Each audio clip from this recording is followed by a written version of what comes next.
देखिए, BCom first year में मैंने आपको बिज़नेस ऑर्गेनाइजेशन तो पढ़ा ही रहा हूँ, इसके साथ साथ मैं बिज़नेस कम्युनिकेशन भी पढ़ाना चाहता हूँ। ठीक है, तो बिज़नेस कम्युनिकेशन में जो एग्ज़ाम के लिए इम्पोर्टेंट है, आपके परीक्षा के लिए जो इम्पोर्टेंट है, मैं वही पढ़ाऊँगा और हो सके तो आप उसका नोट्स बनाइएगा भी, क्योंकि इसमें नंबर बहुत बेहतरीन आता है। तो सबसे पहले आप मुझे यह बताइए कि बिज़नेस कम्युनिकेशन होता क्या है।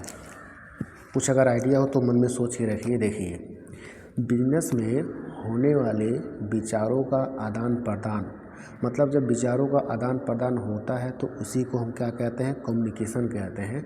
और जब वह विचार बिजनेस से रिलेटेड रहेगा, बिजनेस के लिए रहेगा, तो उसे हम कहते हैं बिजनेस कम्युनिकेशन, मतलब व्यावसायिक संप्रेषण। ठीक है, देखिए, व्यावसायिक संप्रेषण एक ऐसी प्रक्रिया है जिनके द्वारा संदेश, समाचार, आदेश, प्रार्थना एवं विचार का आदान प्रदान होता है, संवहन होता है। इधर से जाएगा, उधर से आएगा, यही हमारा है बिजनेस कम्युनिकेशन। ठीक है, या फिर दो या दो से अधिक व्यक्तियों के बीच तथ्य हो गए, विचार हो गए, भावना हो गए, इसका जो आदान प्रदान होता है उसी को हम क्या कहते हैं, संप्रेषण कहते हैं। और यह संप्रेषण जब बिजनेस से रिलेटेड रहेगा, व्यवसाय से रिलेटेड रहेगा, तो उसे हम कहेंगे बिजनेस कम्युनिकेशन या व्यावसायिक संप्रेषण। ठीक है, उसके बाद बिजनेस कम्युनिकेशन के हम रूप देख लेते हैं, कितने रूप होते हैं। तो इसे इसके रूप को जो कई भागों में बांटा गया है, कुछ आधार हैं, वो आधार मैं आपको बताना चाहता हूँ। तो तीन आधार के हिसाब से व्यावसायिक संप्रेषण को तीन भागों में बांटा गया है। पहला हमारा है भाषा के आधार पर, दूसरा है प्रवाह के आधार पर, और तीसरा है संगठन के संबंधों के आधार पर। जो पहला हमारा आधार है वो है भाषा के आधार पर। तो भाषा के आधार पर संप्रेषण दो प्रकार के होते हैं, एक शाब्दिक संप्रेषण और दूसरा अशाब्दिक संप्रेषण। शाब्दिक संप्रेषण क्या होता है, मतलब जिसमें शब्द हो, जिसमें भाषा हो, वो मेरा क्या होता है, शाब्दिक संप्रेषण कहलाता है। जैसे बोलकर, लिखकर कोई अपनी बात हम किसी को बताते हैं तो शाब्दिक संप्रेषण होता है। मैं वीडियो रिकॉर्ड कर रहा हूँ, मैं कुछ बोल रहा हूँ, आपको समझा रहा हूँ, ये क्या हो गया, शाब्दिक संप्रेषण हो गया। ठीक है, या लिखकर हम कुछ आपको देंगे, वो क्या हो जाएगा, शाब्दिक संप्रेषण हो जाएगा। और दूसरा क्या है, अशाब्दिक संप्रेषण है। तो अशाब्दिक संप्रेषण में शब्द नहीं रहते हैं, तो क्या रहते हैं, भावना रहते हैं, सिंबल रहते हैं।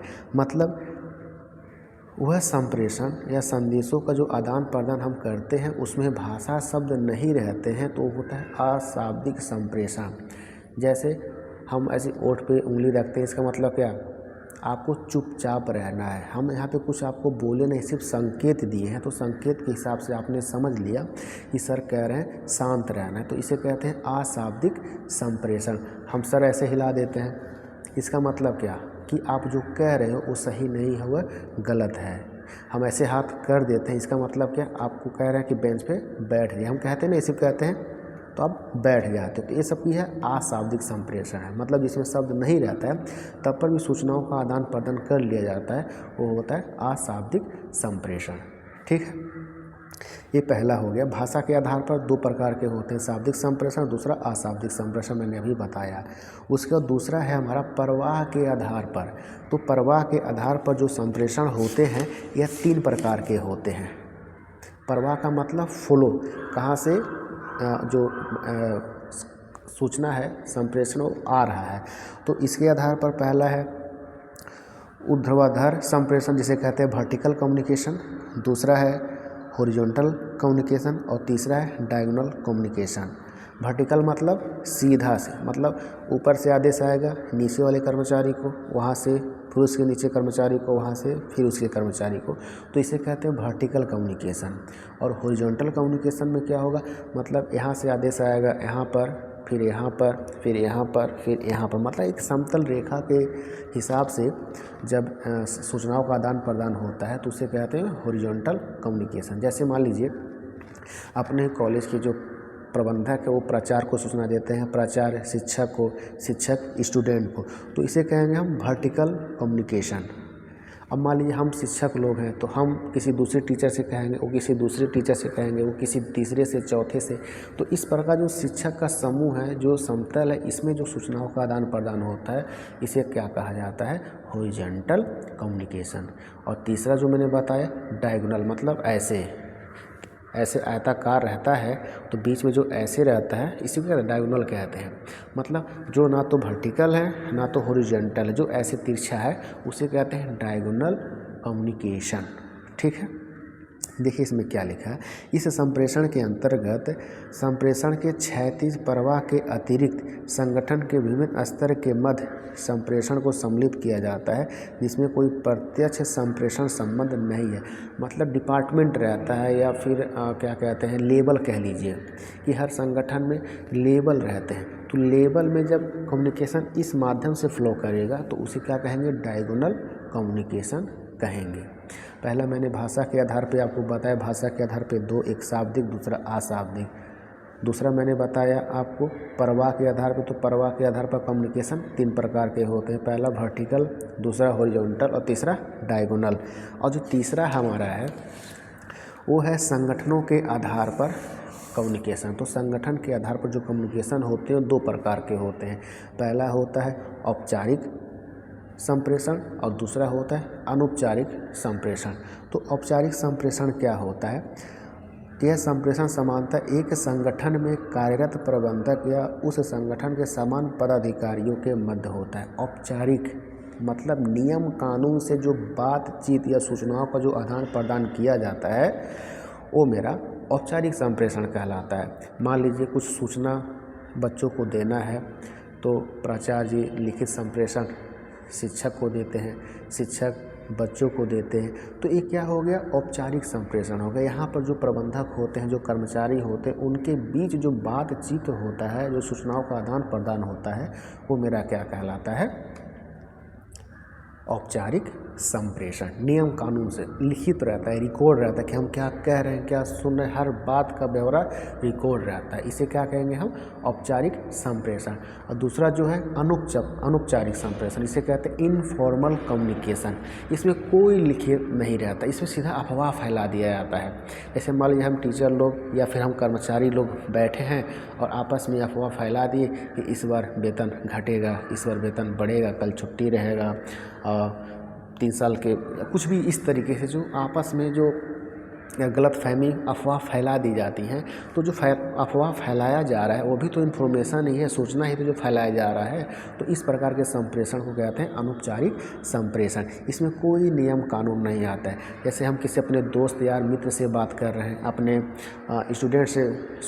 अपने फ्रेंड से बात कर रहे हैं, अपने वाइफ से बात कर रहे हैं, तो ये जो बातचीत कर इसमें कोई नियम कानून नहीं रहता है। इसमें अपन नॉर्मल जैसे बात करते हैं वैसे ही बात किया जाता है। ये मेरा हो जाता है अनौपचारिक संप्रेषण। ठीक है, उसके बाद आता है हमारा व्यावसायिक संप्रेषण की प्रक्रिया। जो बिजनेस कम्युनिकेशन है उसके प्रोसेस क्या है, वह प्रोसेस जानना हमारे लिए ज़रूरी है। तो बिजनेस प्रोसेस जो है, बिजनेस कम्युनिकेशन का जो प्रोसेस है उसके 5 एलिमेंट हैं। कितने एलिमेंट हैं? 5 एलिमेंट हैं। तो पहला मेरा क्या होगा? आइडिया आएगा। आइडिया मतलब आपको कहना है, तो क्या कहना है वो आइडिया आपके ब्रेन में आएगा। जब आइडिया आएगा तो उसे आपको क्या करना पड़ेगा? दूसरा नंबर इनकोडिंग करना पड़ेगा। संदेश वाहक मतलब इनको लिखना पड़ेगा या तो कुछ कहना पड़ेगा शब्द के माध्यम से। और जो तीसरा है कि किसी के माध्यम से जाएगा। मतलब देखिए, सेंडर हो गया, रिसीवर हो गया, मतलब ये अपनी बात को यहाँ तक पहुँचाएगा, तो कुछ माध्यम तो चाहिए।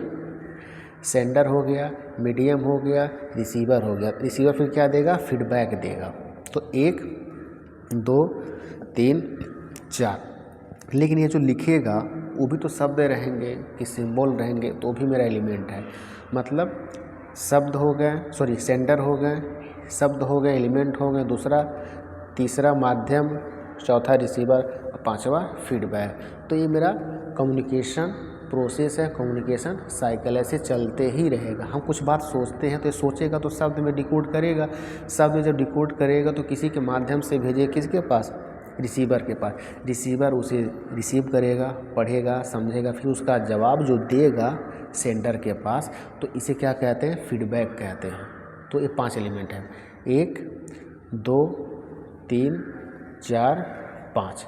तो ऐसे साइकिल चलते रहता है, इसे कहते हैं बिजनेस कम्युनिकेशन का प्रोसेस।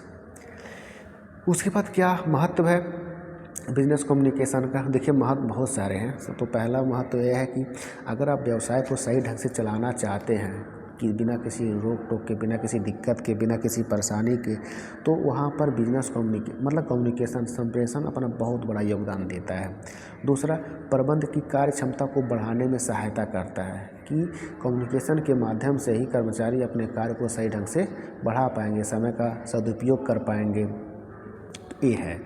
तीसरा, समन्वय मतलब तालमेल बैठाना, कम्युनिकेशन मतलब बातचीत के द्वारा ही कर्मचारियों के बीच, मैनेजर के बीच, प्रबंधक के बीच हम क्या तालमेल बैठाते हैं।